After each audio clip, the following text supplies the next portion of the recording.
¿Qué onda muchacho? Arriba las manos, caballo moreno, penetra tu barrio, enseño rolas de rock, back frente.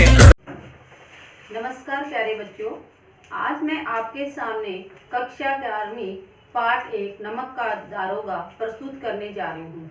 नमक का दारोगा, इसके लेखक हैं प्रेमचंद जी। इस पाठ में क्या बताया गया है? इस पाठ में अंग्रेजी शासन के समय नमक कर लगाया गया था, तो उस समय का ये वर्णन प्रेमचंद जी ने किया है। उस समय क्या था, नमक ले जाने पर टैक्स देना पड़ता था।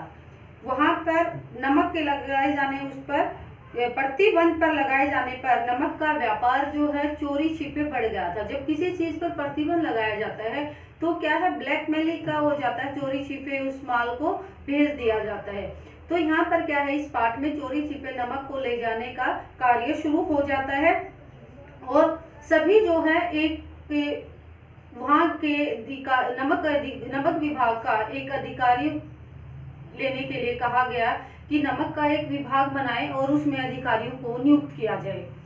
सभी जो वहाँ आसपास के बड़े पदवी वाले थे वो भी सोचते थे कि उन्हें यहाँ पर कार्य मिल जाए, क्योंकि वहाँ जो है आमदनी ज्यादा थी, ऊपर की आमदनी जो है वो ज्यादा थी, किसी से पैसे लेना इस तरह से।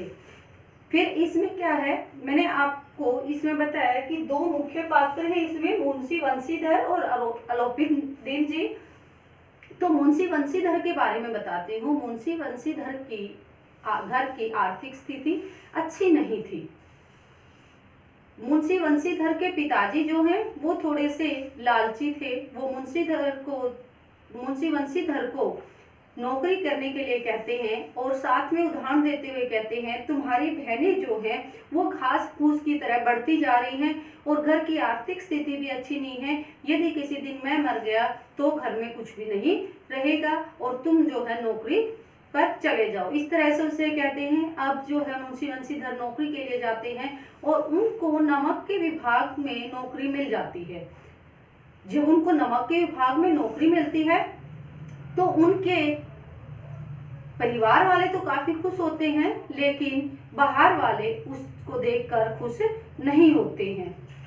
अब क्या है, जब वो नौकरी पर जाते हैं और उनको वहां 6 महीने हो जाते हैं तो वो देखते हैं एक दिन कि एक तो सबसे पहले वो इतने अपनी वहां पर 6 महीने में अपनी कार्य कुशलता को दिखा देते हैं, अच्छे उनके उत्तम आचार विचार हैं वो अधिकारियों को दिखा देते हैं। उसके बाद क्या होता है, नमक के दफ्तर में 1 मील दूर पूर्व की ओर यमुना नदी बहती थी। उसी के ऊपर एक पुल बनाया गया था और उस पुल पर जो है चौकीदार और सिपाहियों को तैनात किया गया था। एक रात बंशीधर की अचानक आंख खुल जाती है तो वो देखते हैं वहां से कई गाड़ियां गुजर रही हैं। अब वो वहां जाकर देखते हैं तो सिपाही और चौकीदार तो नशे में धुत हैं और वो उन गाड़ियों को रुकवा लेते हैं। जब उन्हें पूछने पर पता चलता है तो वो गाड़ियां थी पंडित अलोपीदीन की। जैसे मैंने आपको बताया, अलोपीदीन दूसरा मुख्य पात्र था, उनकी ये गाड़ियां थी। अब उन गाड़ियों को रुकवाने के बाद अलोपीदीन जी आते हैं और उनसे कहने के बाद वो नहीं मानते और अलोपीदीन को वहां से गिरफ्तार करवा देते हैं। अब अलोपीदीन जी कैसे थे तो उनके बारे में आपको बता देती हूँ एक बार। अलोपीदीन जो है वो दातागंज इलाके के सर्वाधिक प्रसिद्ध जमींदार थे और वो लक्ष्मी के बड़े उपासक थे, लक्ष्मी को बड़ा मानते थे और आसपास जो भी अधिकारी और जो भी आसपास के लोग थे, बड़े अधिकारी या छोटे या आसपास के जो भी लोग थे वो सब इनके नीचे दबे हुए थे और एक भ्रष्ट व्यक्ति के रूप में उनको बताया गया है, क्योंकि वो चोरी के माल की लेना देनी करते थे, तो इसलिए उनको लेना देनी जो करता है, लेता है देता है चोरी का माल, तो उसको भ्रष्ट व्यक्ति के नाम से, इसलिए उनको भ्रष्ट व्यक्ति के नाम से जाना जाता है। अब अलोपीदीन जो है उनकी हर विभाग में बड़े अधिकारियों के साथ अच्छी उठ बैठ थी, वो सभी को अच्छा तरह जानते थे। अब जब वो पकड़ लिए जाते हैं तो सब बड़े हैरान होते हैं कि आज तक तो किसी ने भी इनके खिलाफ आवाज नहीं उठाई और जब उनका केस कोर्ट में आता है, मुकदमा चलता है, तो उनको जो है, अब वहाँ की बात बताती हूँ अदालत की। अदालत में क्या होता है, जो वकील होते हैं वो भी पैसे के लालच में आकर सच को झूठ और झूठ को साबित सच कर देते हैं। अब क्या था, मुंशी बंशीधर के ने तो पैसे नहीं दिए, पर आलोपी दिन ने क्या है, उनको पैसे दे दिए।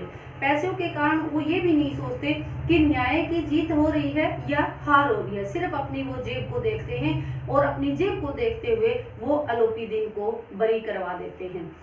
अब क्या होता है, जब मजिस्ट्रेट फैसला सुनाता है तो पंडित आलोपी दिन के विरुद्ध कोई भी प्रमाण जो है वो प्रमाण सही साबित नहीं करते हैं, प्रमाण आधारहीन बता देते हैं मजिस्ट्रेट जी। और जो मुंशी बंशीधर को कहते हैं कि वो आगे ऐसा कोई कार्य न करे, इसके लिए कह देते हैं। अब मुंशीधर जो है वो मुंशी बंशीधर बड़े परेशान होते हैं बंशीधर जी। अब क्या होता है, वो जो है कुछ समय के बाद, एक सप्ताह के बाद उनको नौकरी से भी निकाल दिया जाता है। उनके पिताजी बड़े परेशान होते हैं, घर वाले भी परेशान होते हैं, क्योंकि उनकी आर्थिक स्थिति अच्छी नहीं थी।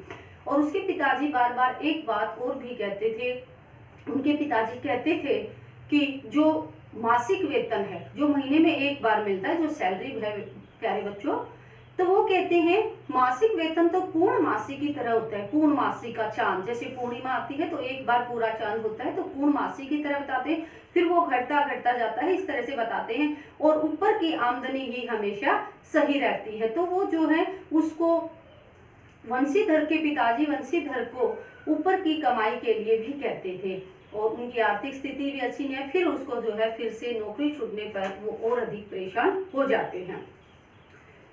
फिर एक दिन क्या होता है, पंडित आलोपी दिन रथ में बैठकर वंशीधर के घर पर आते हैं और उनके पिताजी उनको देखकर बड़े परेशान हो जाते हैं और हाथ जोड़कर कहते हैं कि मेरे बेटे की गलती है और उसको माफ कर दीजिए। पर आलोपी दिन उसके विपरीत कहते हैं कि तुम्हारा बेटा जो है वो बहुत अच्छा है, आज तक मेरे सामने किसी की भी ऐसे हिम्मत नहीं हुई, तुम्हारे बेटे की ईमानदारी का मैं अच्छा मानता हूँ, उनकी ईमानदारी और कार्यकुशलता उनमें कूट कूट कर भरी हुई है। तो इसलिए वो फिर जब वंशीधर उनके पास आते हैं तो वो हाथ जोड़ते हैं और आलोपी दिन उन्हें कहते हैं कि मैं आपको अपनी कंपनी में, उनकी अपनी जो स्थायी कंपनी सारी संपत्ति है, जो संपत्ति थी, जो भी पैसा उसके पास था, उनके मैनेजर के रूप में नियुक्त करने के लिए कह देते हैं। अब वो कहते हैं कि 6000 वार्षिक वेतन के अतिरिक्त उनको रोजाना खर्च, सवारी के लिए घोड़े, बंगला, नौकर चाकर आदि सब कुछ मुफ्त में मिलेगा। इस प्रकार ये बातें सुनकर वंशीधर जी जो हैं वो आलोपी दिन के हृदय की विशालता और गुण ग्राहकता को देखकर पिघल जाते हैं और उसके यहाँ पर नौकरी करने लग जाते हैं। इस प्रकार प्यारे बच्चों, आपने देखा इस पाठ में क्या देखा आपने कि धन के ऊपर धर्म, ईमानदारी और सच्चाई की जीत को आपने यहाँ पर देखा। और इस पाठ में प्रेमचंद जी हमें संदेश देते हुए कहते हैं कि हमेशा हमें अपने कार्य को बड़ी ईमानदारी, सच्चाई और कुशलता से करना चाहिए, उसी में हमें सफलता अवश्य मिलती है। तो प्यारे बच्चों, आपके सामने मैंने ये पाठ प्रस्तुत किया, आप सभी को समझ आया होगा। तो आप सभी बच्चे मेरे चैनल को सब्सक्राइब करना और मेरी वीडियो को लाइक करना न भूलें। धन्यवाद प्यारे।